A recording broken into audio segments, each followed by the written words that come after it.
Alright, welcome. So before we even get into today's video, I want to say a massive thank you to everyone who has subscribed to the channel. We just hit 200 subscribers in under a month on YouTube, which for me is absolutely mind-blowing. So the fact we did that, it just means so much. So thank you to everyone who has subscribed. Now, if you have been following along on the Fox build, you will notice that we pulled out the front suspension, we re-sprayed the calipers, and it's about time we put in the front suspension. So that's exactly what we're gonna do in today's video. And we also found some hidden surprises. So if you guys do want to enjoy this video and want to see more content on the VW Fox build, well, hit that like and subscribe button. So at a quick glance, you'd never say there's anything wrong with the setup right here. The spring looks alright, the shock looks alright. However, under further or closer investigations, you begin to notice a few flaws, like the spring not being situated in the shock properly, and also the biggest thing, the springs cut.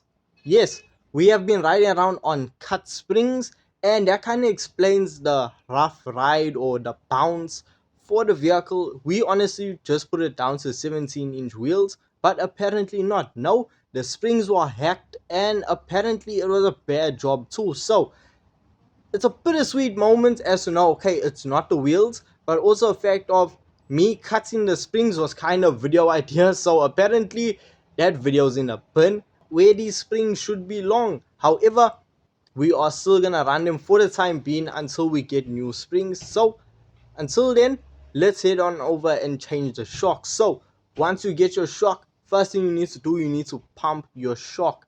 Once you get out the box, just keep pumping it until you can feel pressure build up in the shock. Then you know, okay, you should be good to go. Once you finish pumping your shock, it's time to move everything over from your old shock onto a new one. And as you can see, we are using spring clamps because we don't want this to happen. So when it comes to loosening the top saddle, well, there are a few things you need. Firstly, a number 7 Allen key, and you can use either a 22 socket and a bobber jan, or you could just use a 22 spanner and just twist the nut, and you should be able to loosen it like that. So after loosening and getting everything off the old shock, we decided, you know what, let's just test the old shock out to see how bad was it, how much life did it have. And when I tell you, it was worse than we thought, because once you push it down, it never came back up. So the shock was well worn out, or as some people would say, that shock is shot. so in my many years of working or just being around my father working on cars, I've never seen a shock do this, to a point where you push it down and nothing, it just stays down. It's absolutely dead. I've never seen anything like this.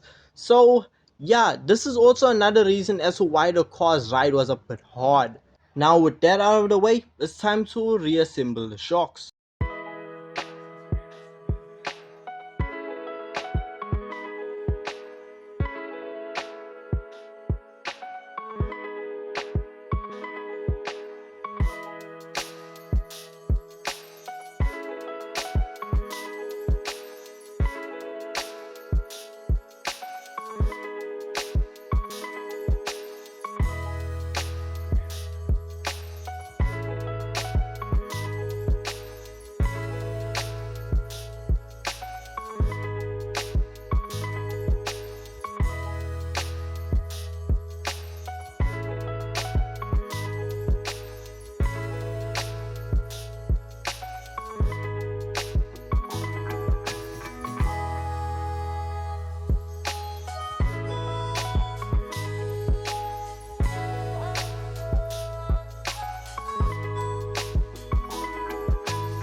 Now with the first shock being complete, it's time to move on to the second one.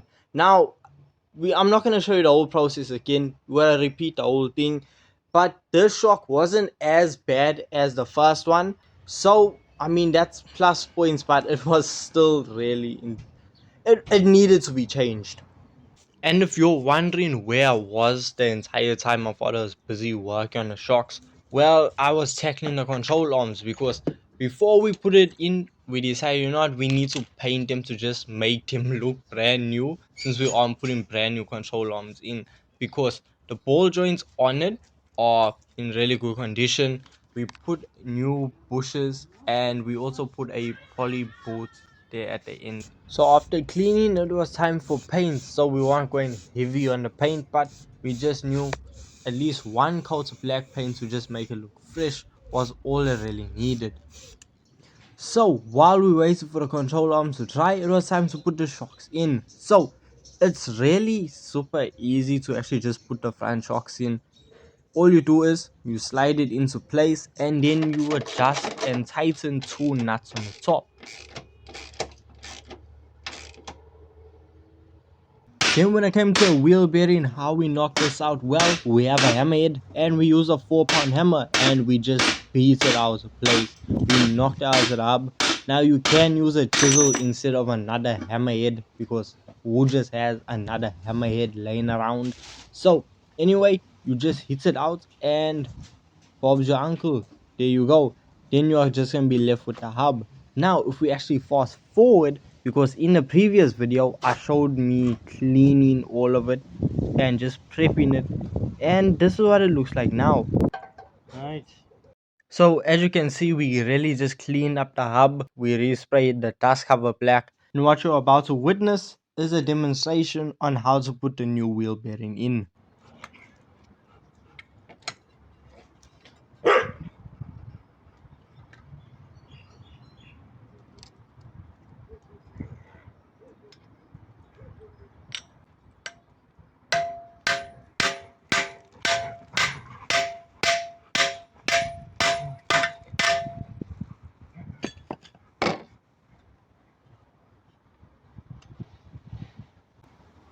Done. So now that we have that, it's time to begin assembling. So first thing to go in, control arms. So when putting control arms in, you have the one bolt that needs to go through the chassis leg in the front, and you have the bracket that's in my father's hand that's gonna fit at the back where the poly bush is. So that has two nuts that will now attach to the body of the car. So put that on, attach it, and then that is the control arm in. And while we were busy with the control arms, we also slapped on a lower control arm brace to just help with rigidity. So putting the hub on, really easy. You just grease the ball joints and it actually just slides on. You are the pop. So once you put that in, you need to take your nuts and bolts. You're gonna put it through where the ball joints is and just tighten that. You're gonna need a spanner and you're gonna need a ratchet, and just work it, or even two spanners.